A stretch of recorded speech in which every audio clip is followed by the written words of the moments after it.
Hello,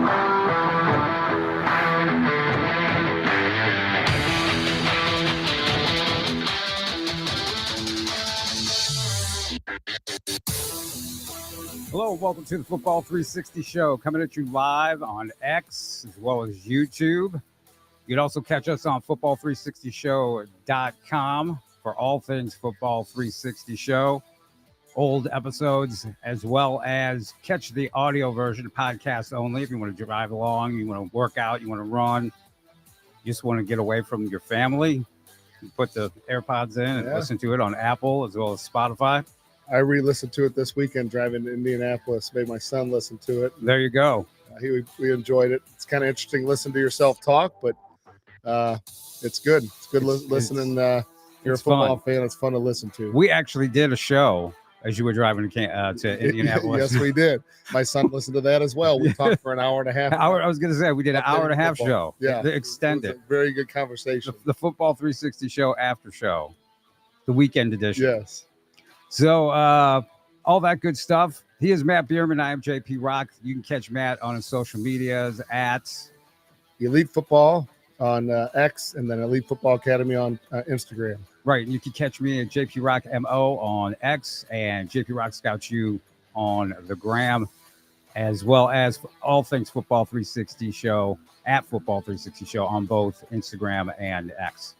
So, another big week. Getting closer and closer, man. Things are moving fast. Yeah, it's summertime's going to be here before we know it. And so if you're not prepared, joke's on you because you've had plenty of time. We started back in January, and time to get to work if you haven't been working. If you've been working, keep doing it. And there's people who've been working. I know usually, I remember back in the day, the Mizzou Black and Gold game was like April 16th. Yep. Or something like that. Right around there. Spring football was, a long deal. And then there was the spring break, and then it'd come back and it'd work again.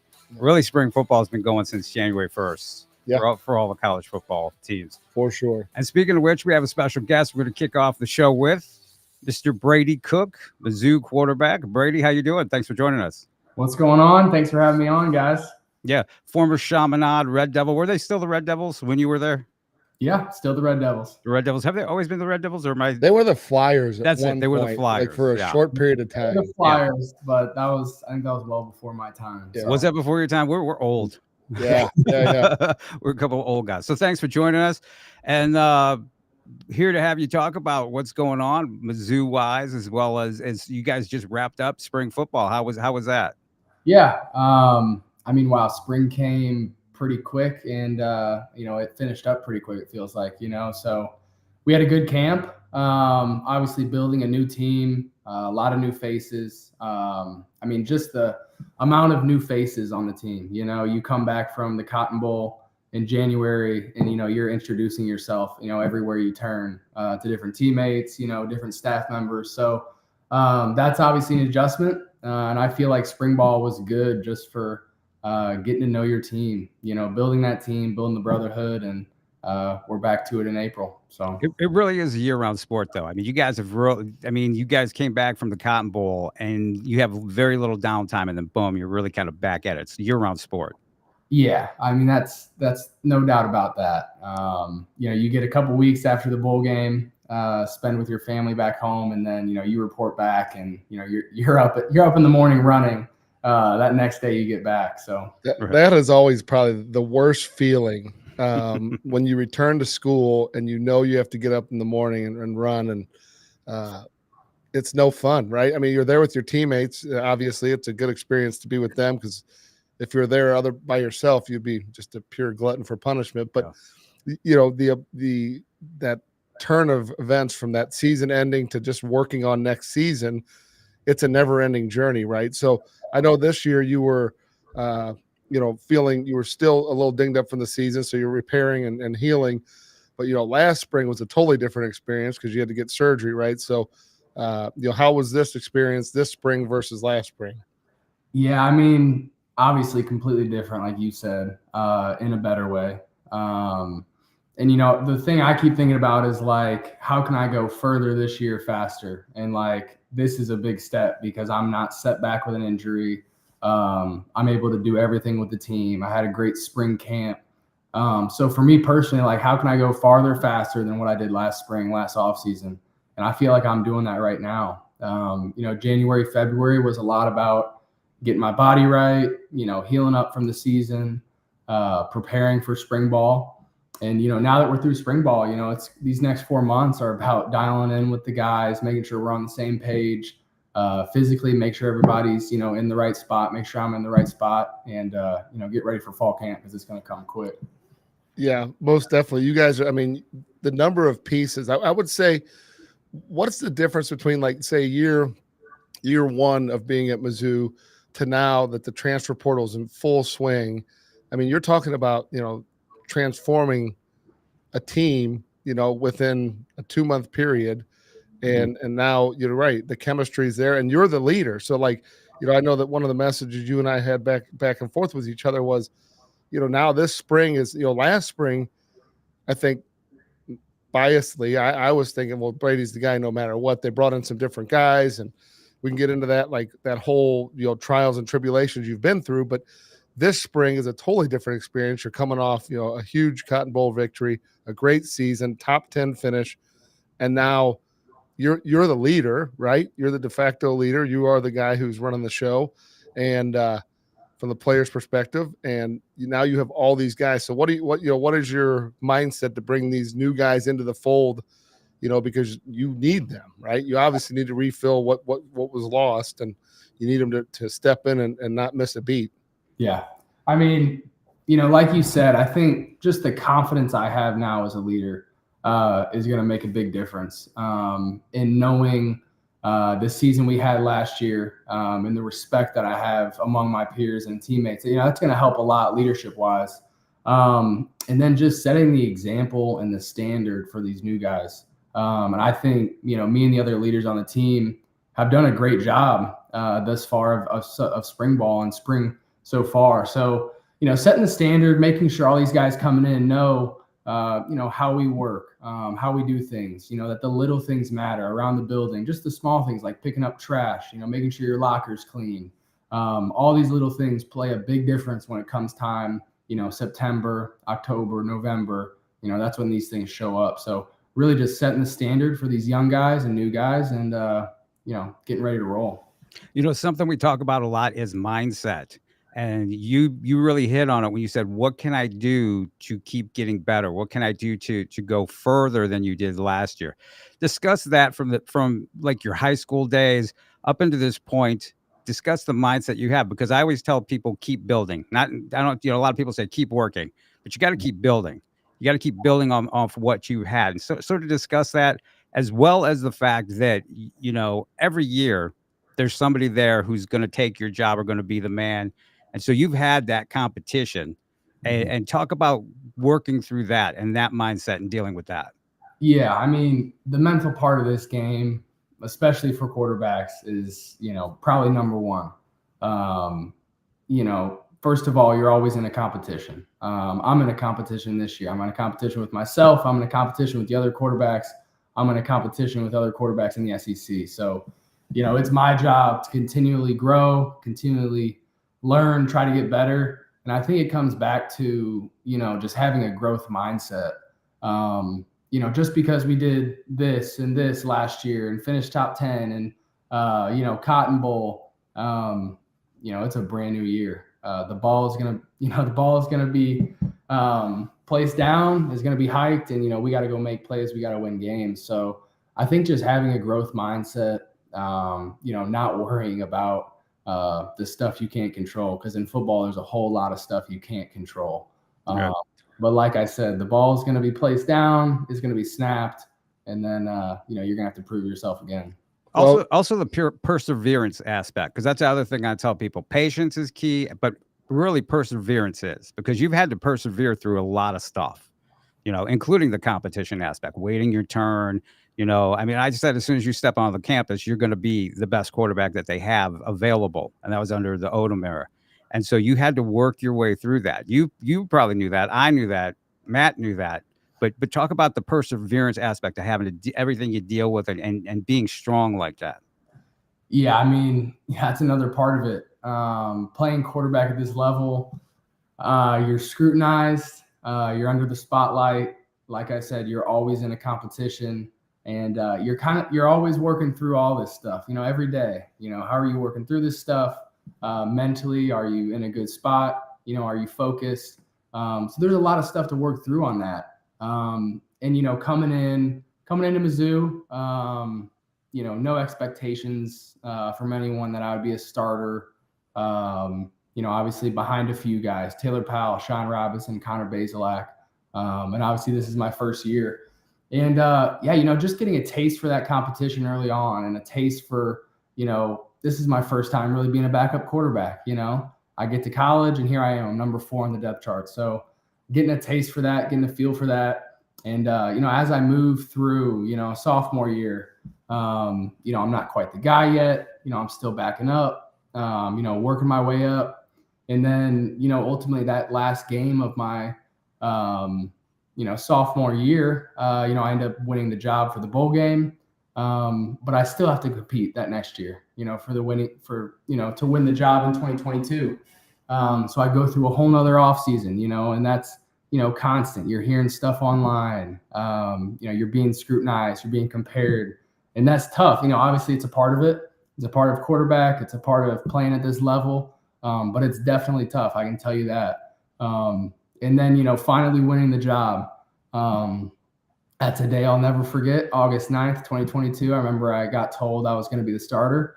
Etched in your mind, right? Etched That in my day. mind. Sure. Yeah. Yep. So, about, early into fall camp, I won the job. And little did I know that was just the beginning.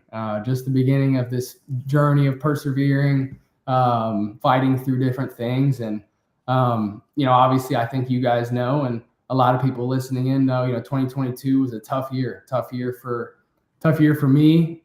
I mean, tough year for Mizzou, tough year for the team. Week 2, I tore my right labrum on my throwing shoulder. And from that moment on, we didn't have a great year. I didn't have a great year. The team, Here's the thing. I would say you had a very solid year. I would not say it probably wasn't to the standard you wanted. yeah, But if you look statistically for a first year, full first year starter, it was not what I would term disappointing. Yes, the results on the field might not have been what you guys wanted. Yeah. But take people back, you tear your labrum, and I don't know that people, unless they've torn a labrum or been around someone that's torn a labrum, especially for a thrower, that is a problematic injury, right? That is a very difficult injury to overcome because your arm catches in certain components because of that loose, labrum that's in there that's torn. Yeah. And, it takes a lot to persevere through that, right? I would imagine you probably had to readjust how you're throwing. You had to readjust quite a bit, right? And I would argue, your left foot, if you're hurt like the knee or the ankle because of just, the sheer volume of work that the front leg does, and your throwing side arm are really dangerous to hurt, right? And it can really mess up what you're trying to accomplish. So, what adaptations you have to make? Yeah, I mean, like you said, hurting your throwing shoulder, especially something like your labrum, that's not good for a right-handed thrower. Pretty quickly I could feel myself starting to compensate, whether that's my bicep flaring up and, I'm using my bicep to, try to squeeze and throw the ball, kind of shortening my whole motion in my shoulder, trying to just tense up, use my lat and bicep to get the ball there. So, obviously quickly I figured out, okay, I'm going to be throwing the ball a little different this year if I'm going to get it there.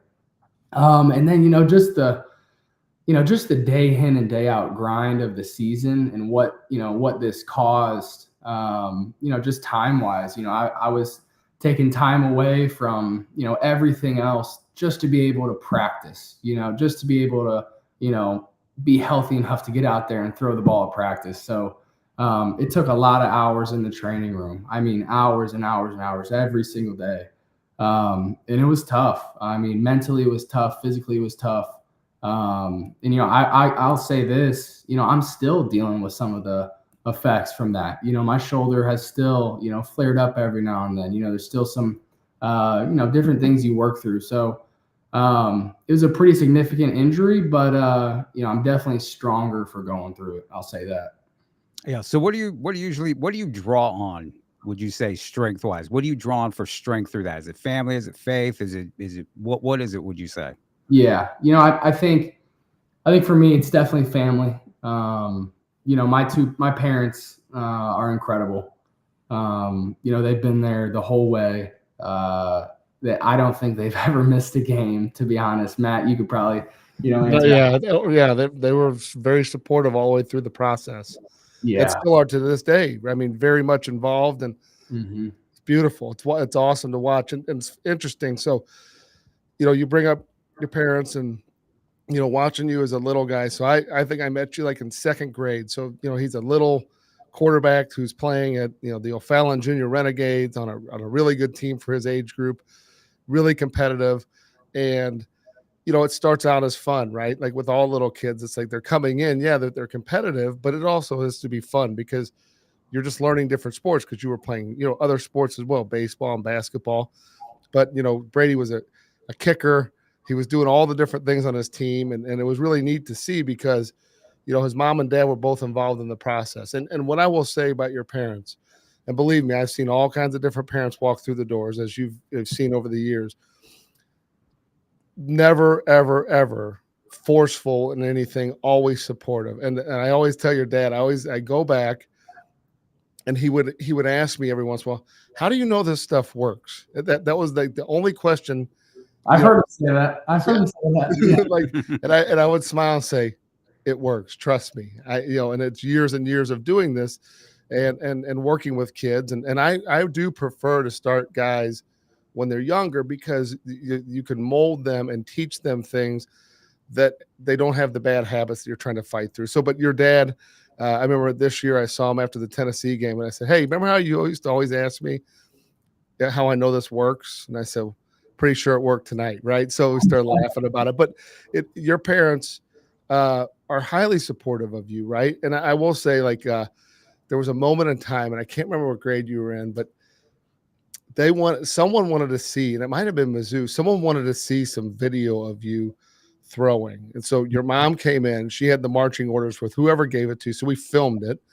And I was I forgot at the time, whatever the question was, I was a little incensed in the sense that like whoever was asking it was like, well, clearly they've misinterpreted what they've seen, right? So they wanted to see something, right? So we sent some video and I'm explaining this is what this is, this is what this is. Yeah, you're never perfect throwing a football, right? It's always a work of, a work over time. But I remember your mom getting really okay, we got to get this, got to get this. And she was and your dad was real relaxed about it, right? But she was on the ball. And I think a lot of quarterback moms are they're the ones that are, it's their baby boy out there. And so they're the ones that are like the lioness, if you got to be a tough mom. Yeah. Mom of a quarterback. And to put up with the stuff, let's just call it the way it is. To put up with the stuff that, no other player on the field's parents really have to deal with, right? Because everybody's an expert. Even from other parents on their own too. Oh yeah, it's tough, right? Right, Brady. Yeah, I mean, it's hard because it's unfair, but it's also the spoils go to the victor. So if you're the guy that ends up winning it and you're the guy that's getting it, then everybody loves it. But there's still a level of stress, and so what's your communication with them during that time whenever there's a lot of angst? What were you saying to them? Were they more consoling to you, or were you more consoling to them? Yeah, they're always consoling to me in times like that. But like you said, they're never forceful. And they never pry anything out of me. But they're always there when I need them. They're always there for me, and I know that. They always have my back. So yeah, in those tough times, especially 2022, that season, I know they were going through a tough time. They were excited for me too. They were excited about that year too, and to come to games and to see it all unfold. So I knew it was probably a tough time for them too. So we kind of went through that together. It wasn't just them consoling me. We were going through it together, and I think we felt that, and that was awesome. Something I'll never forget. Yeah, it's interesting. I was at the spring game and I saw your dad. We were chatting it up during the game. he was walking around up on the top, like kind of like pacing, just walking, walking it. And I said, "Hey, what are you doing?" He's like, I just want to get up and move around, right? So there's that nervous energy, when it's your child, and I've seen it with my own kids in sports. Like you want to see them do well, but you also respect the fact of all the hard work that they've put in that probably very few people know. And I will say, Brady, tracing back through our lineage together, you're a guy who has been open-minded about so many different things, about learning about how the body works, learning about, just the physical development side of things. And then, your mechanical film study, all those things he's gone in head first. Right. And then, the impressive thing is, he's a reader, right? You read, you study, you're into mindfulness, meditation, things of that. So I'd like to kind of have you talk to us a little bit about what your routine is, because, for the young quarterbacks out there listening, which I know there's going to be plenty, I think they just see the tail end of like, oh, there's Brady Cook, he throws a football. Yeah, that's how it started, right? Yeah. But there's an evolution in the process. And if your goal is to continue to evolve and get to the next level, which I know that it is, there's a process that's in place that's going to, keep pushing you forward. So if you wouldn't mind, just, let us in on like your, outside of practice, the daily activities you're taking part in. Yeah. I mean, playing this sport, playing this position, it's got to be your life. So every decision you make, everything you do regarding your body and everything, you need to be thinking in the back of your mind, like, what is this doing for me? Is this going to help me? Maybe not so smart, stuff like that. So, always knowing that, and just understanding, I think the process looks different for everyone. Whether you're an early person, whether you're not, whether you can't get up early to save your life, that's fine. But what works for you? For me, I wake up every day and it's a mission to go eat something immediately, whether it's early, late, I want to go eat something first, get fuel my body, do something for my body physically, get going for the day. And, every day I try to incorporate some sort of film review, some sort of playbook review to, just make sure I'm staying sharp, especially like in the off season. And, it's just, like I said, I think it's just finding the process that works for you. Outside of practice, what are you doing to recover your shoulder? What are you doing to recover your body in general? I think that's huge, especially when you get to the college level. In high school, you can get away with, not doing a whole lot in the training room, not doing a whole lot in the treatment room, but in college, you can't get away with it. Either before or after or both. You need to be stretching, taking care of your body, working with trainers. So that's become a huge part of my routine. And then, just outside of the game of football, a little bit outside of, that world is, what are you doing to, strengthen your mind? Are you reading? What are you doing to get away? Just clear your mind. You listen to podcasts. So yeah, for me, like you said, I've done a lot of reading. I like it. I enjoy it just because, reading, it feels like a rare experience in our world today. Like, throughout the day, you feel busy, stressed. There's a lot of stuff going on. You're always on your phone, laptop, something like that. But like reading, you open a book and you're just reading words on a page. So, for me, that's just a chance for me to grow my mind, get away from everything else for a little bit. And it doesn't have to be a lot either. I hear a lot of people talk about, I read 10 pages a day and, that does it for me. That keeps me on a routine, keeps my mind clear. So, just thinking about these things, and just kind of formulating a little plan, and like I said, I think it's different for everybody. So like Matt said, you've been playing football for a long time. When did you first realize that you were a high level athlete and that had the opportunity? Because I know that I remember you, watching you as a freshman, 7-on-7 and coming to the elite combine and camps and stuff like that. When did it click with you that, hey, I'm this guy, I'm good enough, I have this potential opportunity? Yeah. I always knew that I was talented and that I could play at a pretty high level for where I was at. But I didn't believe I could do it at the highest level, truly until probably my senior year of high school. Freshman year, I didn't start in high school. Then, my sophomore and junior year, I played good. I played solid. We won about 500, 600 as a team. So, I wasn't super confident. I didn't know if I could do it truly. And, I was committed to Mizzou at this point. And, I remember feeling a little doubted and, maybe not as talented as some of the other guys at that point. So I remember I really went to work. And then my senior year, I could see results. I could see results happen from the work me and Matt put in, and just that's when I started to believe. So I think definitely the timing was right. Obviously my senior year right before I went to college, I started to get that little bit of confidence, like, okay, like, I'm going to go to work and, I know the tools are there for me to do this, but it was definitely a long process, fighting that mentally for sure. So even though you were like a sophomore in high school running a 4.5 940, could vertical jump 35 inches, that's etched in my brain about you. You still had those doubts. So what would your advice be to young athletes who want to play college football, who experience those doubts, and how to overcome that? Yeah, for me, I had a really, really deep sense of why I was playing football, why I was doing it. I wanted to play at Mizzou. I wanted to be the starter at Mizzou and leave my legacy here. And I knew, every decision I made had to take that into account, and even in high school, I was committed to Mizzou for pretty much 2 years while I was in high school. So, I had a lot of time to think about that goal, think about what I wanted.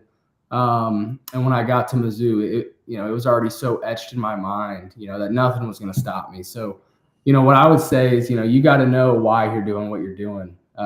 If you don't, adversity is going to hit, tough times are going to hit, it's going to be a lot easier to fold. Right. So speaking of Mizzou, walk us through how the offense looks, some of the guys who stood out at various positions, offensive line, running back, some of your receivers, and as well as fellow quarterbacks. Yeah. I mean, spring ball was great for the offense. I mean, the whole receiving core is back. Which is, obviously for a quarterback, that's like a dream. That's super rare. Right. So, we got Theo outside. He's back. We got Luther at H. He's back. We got Mookie on the outside. He's back. Mekhi Miller's back. Brett Norfleet is back for sure. Second year. Super excited about him. He's had a big spring camp. He's taking that next step, which is super exciting. Mekhi Miller's back in the slot. So we have a lot of depth in the wide receiver room, pass catchers. And, I expect Brett Norfleet to be a huge part of that too. Yeah. So, no issues in that department. I can tell you that. How's running back replacing your buddy, Cody's going to be tough. Yeah. I figured you might ask. I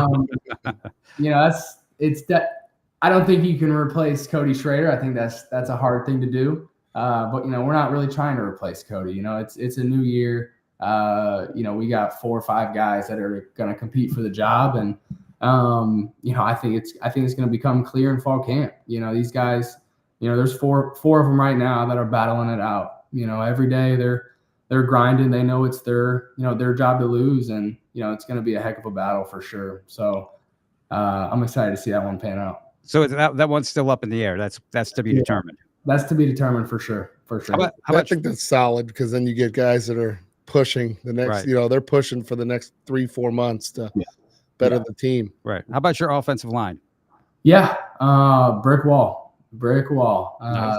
We got 3 guys returning, center, right guard, right tackle. We got Caden Green transferred from Oklahoma. He had a huge spring camp. He looks great. Logan Reichert has really stepped up this spring ball. He's been working in at guard on both sides, and he's looked great. Javen Richardson, JUCO transfer. He's looked great. He's been working in. So, a lot of depth, still a lot of experience. So I'm super excited about those guys. They work their asses off every day. Nice. So, a favorite of ours personally is Talon Chandler. Oh, yeah. Talon looks great.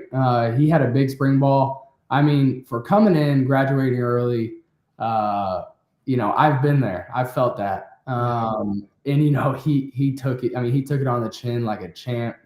There's so much stuff getting thrown at him. Working out, trying to get his body right. Trying to make protection calls. He had a great camp. So I think he's got a super bright future. Right. So speaking of graduating early, so kind of going back in your story, right? There's a couple things I want to hit on that I think people could really overlook your story because they can see the tail end of like what happened this past year. Like, oh, it's great. Everything's good. Everything in Brady Cook's life is perfect. Day to day, it's awesome, right? Well, that's just not reality for any human, let alone a guy playing, major Division I football at quarterback. But so you're in high school, right? You're going to graduate early, and then it's kind of discovered that like, hey, this Chaminade doesn't really like people graduating early. So, there's a whole process that you went through with that. The fact that you left high school, so he leave high school a semester early, right? Yeah. How many credits did you go into University of Missouri with out of high school? So, Matt, should I tell the story about? Yeah, tell the story. All right, I'll tell the story. So I wanted to graduate early. I knew if I could get on campus at Mizzou, that semester it'd be a positive for me football wise. Chaminade's never let anybody do that before, and they weren't really budging. So, we got in contact with Mizzou. We're like, hey, do you guys know of any ways to make this work? Or blah blah blah. We ended up figuring out that I could just drop out of high school and go study and take my test to get my GED. I think it's General Education Diploma.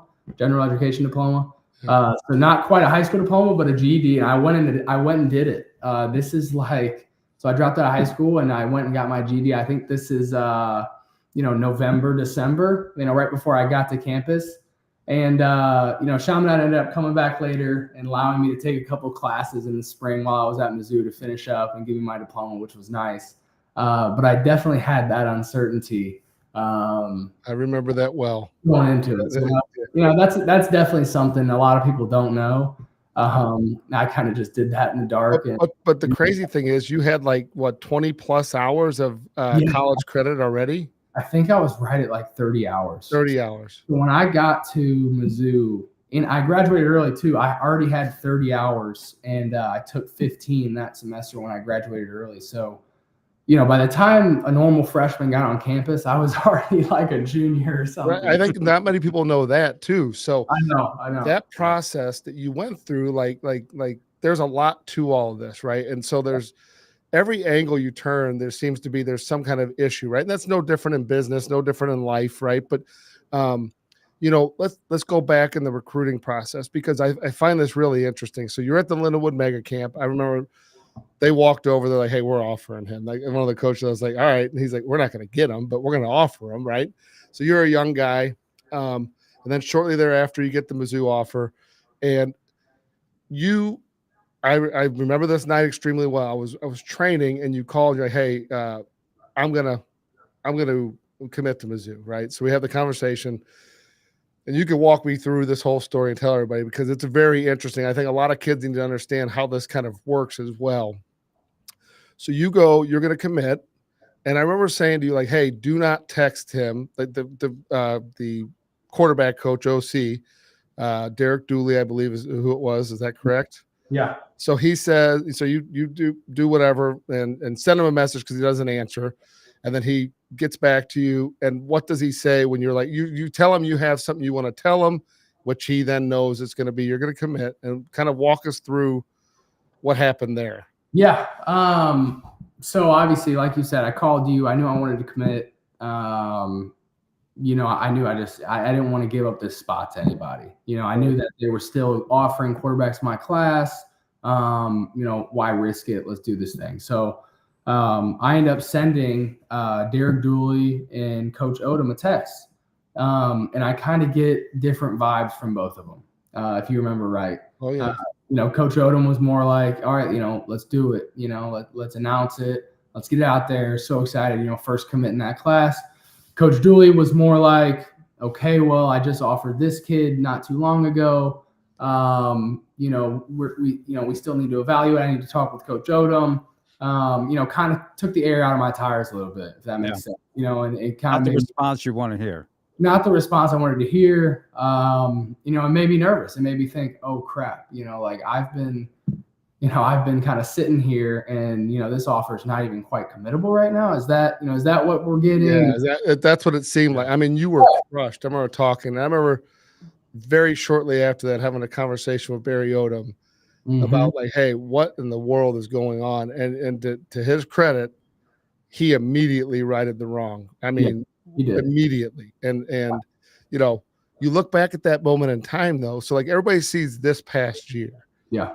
They don't understand all the timeline in between there and all the things that have gone on from coaching changes. And that is a gamble, because if you weren't even recruited by Coach Drinkwitz and his staff, of course you talked to him before you signed, but he was in the job for a month, if that, right? So it's very difficult. Not even, Yeah.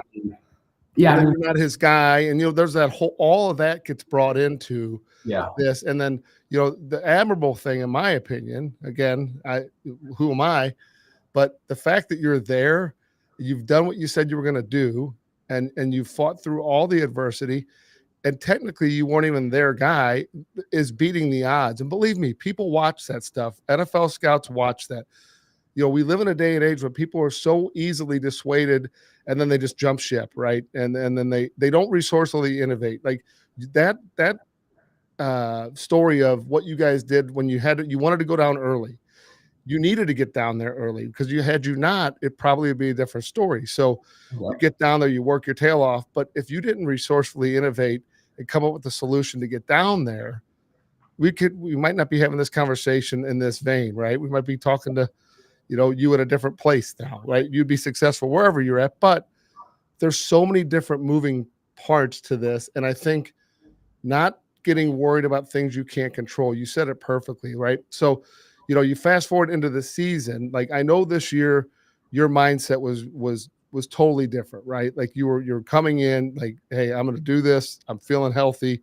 What are the things you're doing, in game, like meant from a mental approach? So what are you doing? Like, what's your thought process?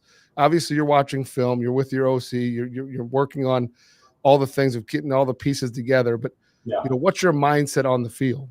Yeah. I think my mindset more than anything comes to play during the week. Sunday through Friday night is when I'm thinking the most, when I'm preparing the most, when I'm making the most adjustments, and just all around thinking the most about this game and preparing. But on Saturdays, it's more of, how can I think less? You know what I'm saying? It's more of like, how can I simplify this to the max? How can I just go out there and trust my preparation? How can, so when I feel myself get out of that, one series, maybe I throw a pick, a couple incompletions, I'm not feeling good. The ball doesn't feel right in my hands. How can I just put that away? Stop thinking. Because when I do that, when I just trust what I worked on all week, and I trust, what I've worked on for my whole life, then good things happen. Some of the things we talk about in training, from little guys all the way through big guys, is getting out of your own way, right? And what you're describing is when you get in your own way and you start to think, right? Thinking is done throughout the week. That is how you plan, you gain confidence. All those things really come into play, but all the thousands and thousands of balls, hundreds of thousands of balls you've thrown are leading to that next throw, right? But the problem is you can easily get in your own way and throw a kink into any sort of mechanical proficiency you have. I mean, what I think about is I think about the Tennessee game. I think about the week prior, the last pass I threw was versus Georgia. It was an interception to end the game. The following week, Tennessee, drive number 1. I throw an interception on the opening drive versus Tennessee. They take it down. I'm not feeling good. I threw a pick to end the game last week. I just come out and I throw a pick to start this game. Mentally, I'm kind of all over the place. I'm thinking too much. And I remember sitting on the sideline, kind of just right here. And I was just like, stop thinking, just let it loose, go let it rip. You prepared all week. You prepared all year. Get out of your own way. So, it comes into play. It's super important. And then you came out and put on a show. That was actually it's the first home game I got to go to this year. I went to the Memphis game, but I got to go to that game, and it was, man, you put on a show. That was a hell of a game. I mean, the execution was at a high level, right? And I think looking back on that, I mean, you have to clear the deck after every play, right? You cannot let one turn into two, right? And it's the same thing. Like, in training, we miss, but we don't miss twice, right? That's the mindset that we're gonna have, right?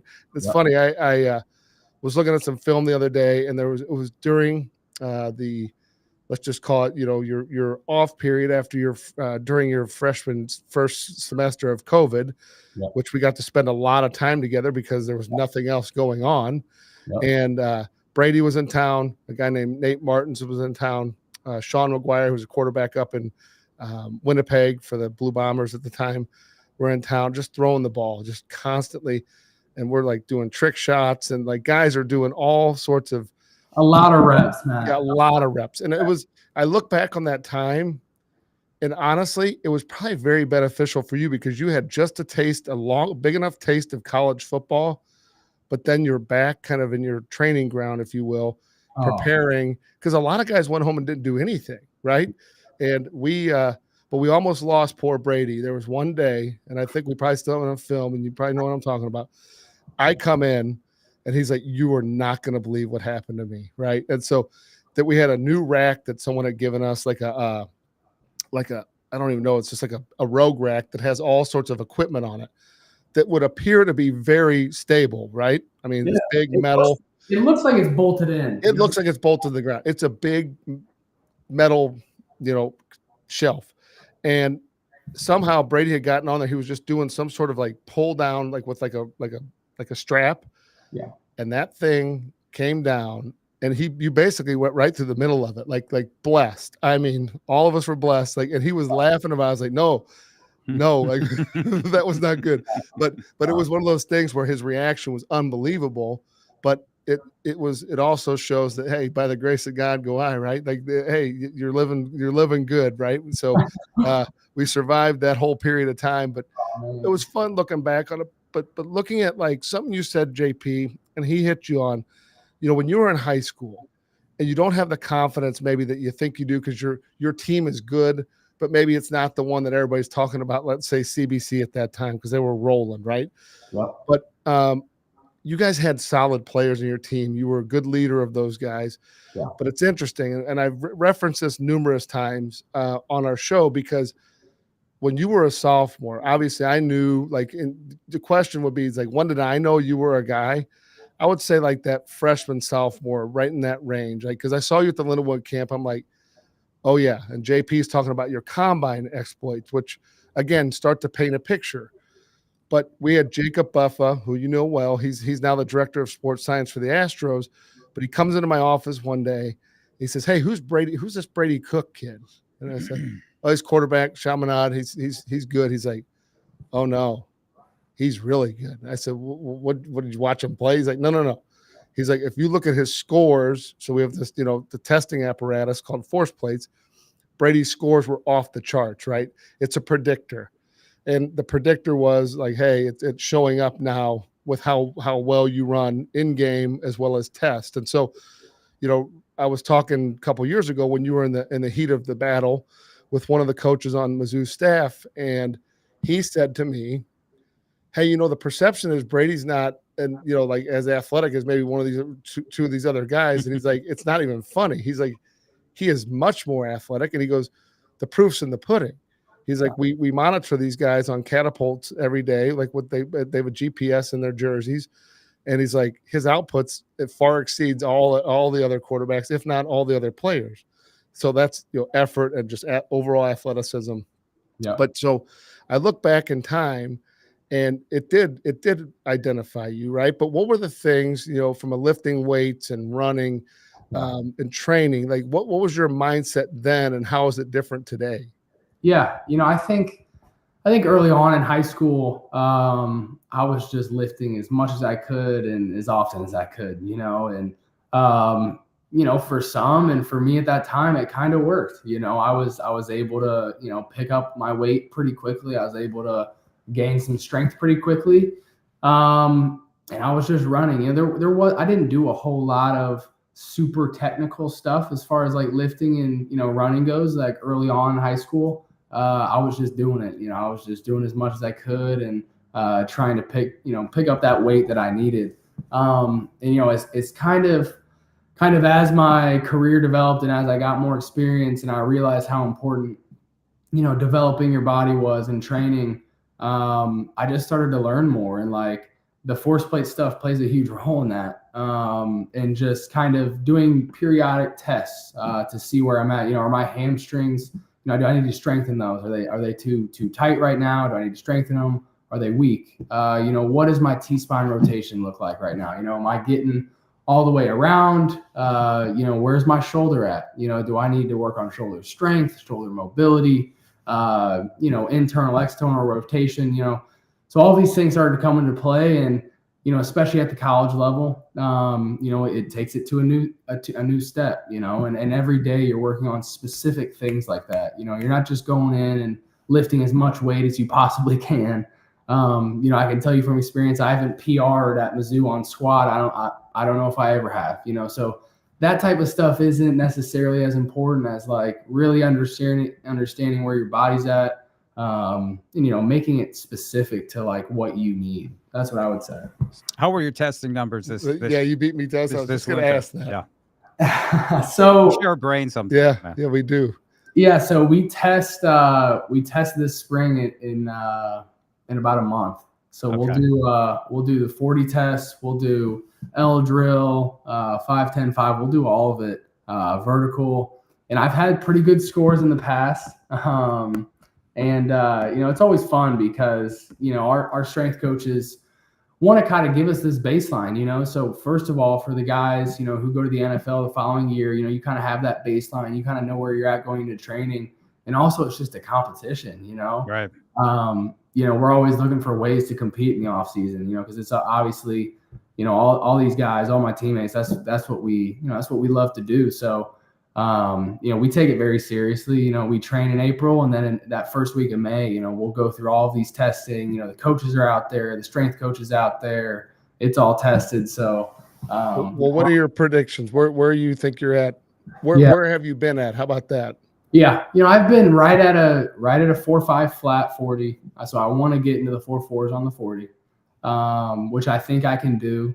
I definitely can if I'm really focused on it. So we'll see about that. 5, 10, 5, I want to stay is like somewhere like 4.1, 4.15. My L drill is about a 6.9. Broad's 10, 4.5. Somewhere in there. So that's pretty good. Yep. Yeah. And then verticals like right at like 39 and a half, hoping I want to hit 40. That might be tough because I feel like I've maxed out my vertical, you know, to the limit. But I told Coach Russell, our head strength staff, I was like, all right, we're hitting 40 this spring. And he's there, like, hey, so that's it. You compete, you push. Those numbers put you, you know, towards the top of where you need to be, you know, exiting college. So I think that's, again, going back in time, you know, you first thank your mom for your DNA, right? The dad's involved, but the mom, as far as fast twitch muscle fiber, typically is the mother side of things. So you are a twitchy athlete. And I think as you go back in time, people say, well, Brady Cook, yeah, he's a really good quarterback. But there was a game in your high school career, okay? And I will go back through it. And I think a lot of people in the city, and you know, like people hate on quarterbacks no matter what. But if you're in the MCC, they want to, every quarterback should be the top guy, right? And so if you're a Division I guy, you got offers, and you say your team is at 500 or a little above the year before, they're not going to give you as much credence, right? So you're playing DeSmet. Okay, I got to see this game, and DeSmet was the, you know, top dog. Did they win state that year? They were about to win state. They were, you know, predicted to win state, and you played over at their place, and it was a battle. I mean, absolute battle. And I think it was your coming out party in high school where your confidence met your ability, and it just showed every single person that you were there and you were not to be taken lightly, right? And so, you know, you can talk about that game, but I know how it ended. And when I walked up and I saw you, it was a warrior. And I texted you not that long ago. I took a screenshot.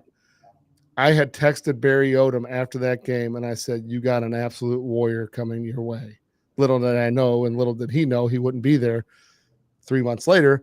But that moment in time, that game, was that a defining moment for you? Was it as big of a deal? 100%. 100%. Like, when I think of, really, when you say high school football to me and Chaminade football to me, that's the game immediately, I picture. I picture being out there at DeSmet, night game. And I just remember before that game, knowing, all right, look, we're up against a state championship caliber team, undefeated. Obviously, that's not where we're at, but I know that I'm just going to give everything I got this game. Nothing to lose. I'm going to go out there and just, play my ass off, and things clicked for us that game. It was the most fun I've ever had playing football. I think even to this day, I think it was the most fun I've ever had playing football. And, obviously the end of the game was tough. We ended up going for 2 and didn't work out for us. But, that's a game I'll never forget. It's where I realized, okay, like I can make big plays. I can compete with these guys, because I knew, Makai Wingo was lining up across from me every play that game, so there was big time players on that team. And I kind of just tuned that out and said, I can compete with these guys too. Let's go make some plays, see what can happen. And like you said, even though we lost, that's a game I'm going to remember forever. You had gauze in both nostrils, blood coming out everywhere. It was again, I think, if you want to etch your name into the lore of high school football, it's efforts like that. And I think, again, it doesn't happen all the time, but it's one of those grinder mentalities of like, hey, look, I'm going to will this to happen. And you did. And now you see that happening in college, right? And so, you get hurt in 2022, but what you showed people was, hey, this guy can run. Like you can make things happen with your feet, which again in the SEC is no easy feat because you have guys chasing you that are equally as fast and they play defensive line. So, it's like to run in the SEC is no joke. No joke. Space gets taken up very quickly in the SEC is what I can tell you. When you're running the ball and you see open space, it feels like not a split second later, that gap's closed. There's guys closing in on you, and you hardly have time to even get down if you're a quarterback, if that makes sense. So, running the ball is not easy. You have to be confident. You have to, attack leverage points, and even on scramble drills, you have to. So, credit to Cody Schrader because I don't know how he did what he did last year. Yeah, he was an absolute beast, and and so what last week or 2 weeks, 2 weeks ago, you got to throw for him at the pro day. Yeah. How was that experience? It was cool. I kind of thought of it as a, like a little, pre-pro day to mine next year, so I was able to go out there and kind of feel that experience, kind of get the nerves out of the way. But also, it was kind of, it was one last time for me to, hang out and be out on the field and compete with Cody, Nate, all those guys out there that, had great pro days. And, even though we only did a few handoffs, few throws, it was fun being out there and, being able to, help those guys out on their pro day. Awesome. JP, what do you got? Anything? I will tell you this summer, and I related this story to JP at one point. Little did we know what was coming for this season, right? So the last week of the summer's here. Yep. And of like off time for you guys, you get like a week off, and it happens to always be like the hottest week of the year, right? Yeah. So you're home in St. Louis. You're like, hey, we're gonna get together. We're gonna go throw, right? So, first day, Cody and Brady both show up. They got the helmet and shoulder pads on, no jerseys, just because it's extremely hot. And Cody's just an awesome guy, salt of the earth, right? Ultimate teammate. Yep. And some other guys were supposed to come, they didn't make it. Next thing you know, going through the day one install, and Cody's running every route for every position. everyone. And then he does running back last. And I at the time I was thinking about it, and I thought, well, my old butt's not going to get out here running routes. I'm not going to help anybody. So, but he did not take very little rest, just kept going, was pouring. And I remember he had a new helmet that had the visor.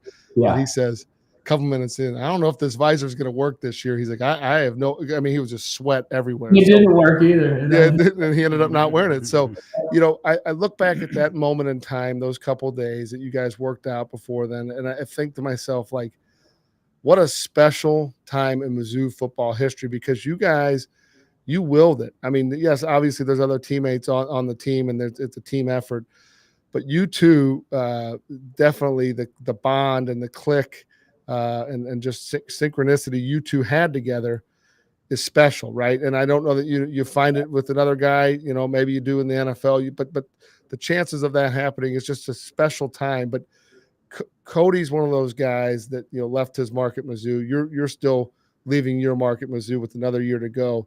But how do you want to be remembered as a Missouri Tiger? Yeah, I mean, I've said this before. I think the biggest thing for me is I want to leave Mizzou better than I found it, and I want to be remembered as a winner. So if I can leave here and people can say he left this program in a better place. He gave us memories. We'll never forget him for what he did here.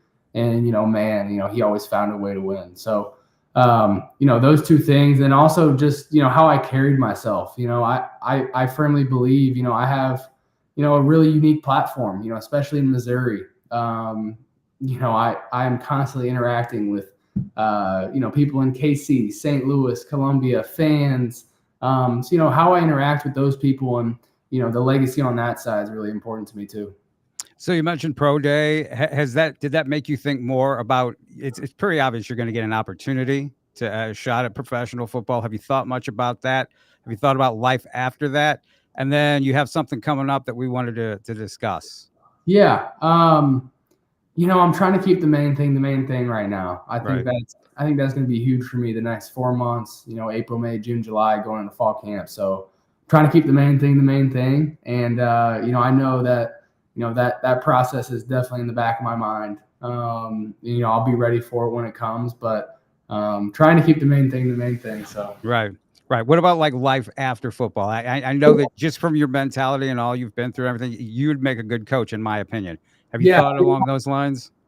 I haven't thought about it too much. What I'll tell you is I know I'm going to want to compete. I'm going to want to compete in something. And me and Cody actually talked. We said, when we're done playing, why don't we go back to St. Louis? Let's we'll either go to Chaminade or another high school. And let's go create a dynasty. Let's go coach a dynasty. There you go. Yeah. So that's something we've chatted about. So we I would definitely enjoy, coaching at that level. All right. And then Cody has an event coming up. Brady's got a camp, right? Brady's so it's going to be June. What is it? June the 9th. Is it at Rockbridge? Yep. So it'll be Sunday, June 9th, 1 to 5 at Rockbridge in Columbia. So, it's going to be a fun day. Pretty much all ages, all kids. It's going to be cool. And, we're going to have a lot of stuff going on. So I'm excited for it. And I hope to have a good turnout. Oh yeah, you will. We've been promoting it and definitely want to see. And the cool thing is there'll be plenty of kids from St. Louis and Kansas City coming down from in Springfield, from all over the state. I mean, there's not a better time right now to be a Mizzou Tiger fan. And for many years, we had a drought, right? And it's the pendulum has swung back, and the momentum's on our side. So, I think what Mizzou has been able to do from an NIL perspective, which when you got into college football, which is crazy because you've been right there in the middle of it, and things change so fast.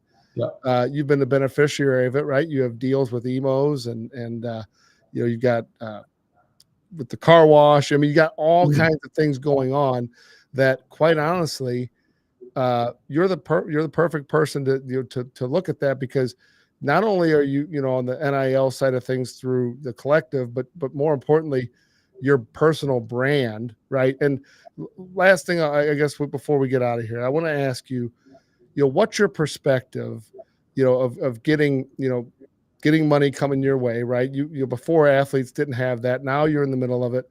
But what steps have you taken to proactively make sure you hold on to that money, right? And make sure that you are going to be the beneficiary down line and not just living for today. Yeah. Yeah. I think it's tough. I think, especially, athletes at this level and athletes my age, getting so much money, there's a lot of distractions. There's a lot of things, you can spend money on, and I see it all the time. For me, I haven't tried to change my lifestyle or change what I do or buy anything. I just want to keep doing what I'm doing as a college athlete. And obviously NIL has been a blessing. But that, I want to use it to my advantage the best I can. I want to save as much as possible. I definitely don't want to blow my money on stupid things right now, living my last, year as a college student. I don't see the purpose in that. So I definitely want to hold on to as much as possible, take advantage of it, because, when I got to college, I definitely didn't think any of this was possible. And I don't think anybody thought any of this was possible. So I just feel really blessed as far as the timing of my career goes and how it all lined up. And I'm just trying to enjoy it, really. That's awesome. Anything else that you want to mention, Brady, besides your camp, or anything else you want to promote? No, I think the camp's the biggest thing on my radar right now. I'm looking forward to June 9th, and putting on a good camp and a good day for those kids. And where can kids go to, and parents find out about that camp again? It's going to be on TrueEdgeSports.com. So if you just go to that website right there, that link, all the information should come up. And this company does a great job. They've worked with a lot of different athletes. I've been working with them for the past few months on just, making sure it's going to be a great day. So it's going to be cool. Awesome. And where can people follow you on your social media?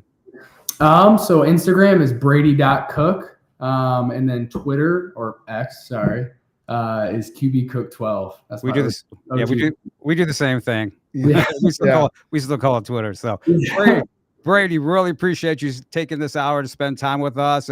Great interview, great information on your part. I know a lot of parents and young athletes watch and listen and pick up a lot of stuff. We always get talked about, from parents and players about how much they learn from this. So we really appreciate you taking the time out. Thank you very much.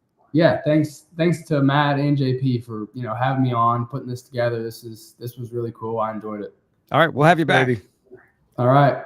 Have a good day. Brady. See ya. What a great young man, and what a level head he has on his shoulders. Especially that last part there talking about money. Oh, he's just I got to tell you, like if you had a son, right, of your own, that's who you want him to turn out like. His parents have done an excellent job. He's a great kid. One of the things I didn't ask him, and I'll say it. It was a couple weeks ago. I asked him something about like how often are you going out or whatever, and he goes, "Man, I go out twice a year." So this guy, he's not just talking the talk. He walks it. He lives it. Yeah. He is not a guy that he's human, right? I mean, he's fallible like all of us, but he's got a mission, and there is something different. Like he's mentioned, what are you doing this for? Why are you playing? What are you playing for? And having that kind of that goal in your mind of what you want to accomplish. And I think so many young athletes don't understand why they're playing. Someone asked them to play or someone forced them to play. And that's not always the best scenario, right? If somebody is asking you or forcing you to play and you have not made the decision of like, this is what I want to do, that it's just a hobby. Just enjoy it and have fun. But if it's something that you really want to do and live out, then you got to apply not just the work ethic, but you got to apply being a good person and making choices that will allow you to fulfill your dream. Yeah, he had a special maturity level even in high school. Oh, yeah. All right, well, that does it for us. Thanks for joining us. Special thanks to Brady Cook. As always, he's Matt Bierman. I'm JP Rock. We will see you next week. Stay safe.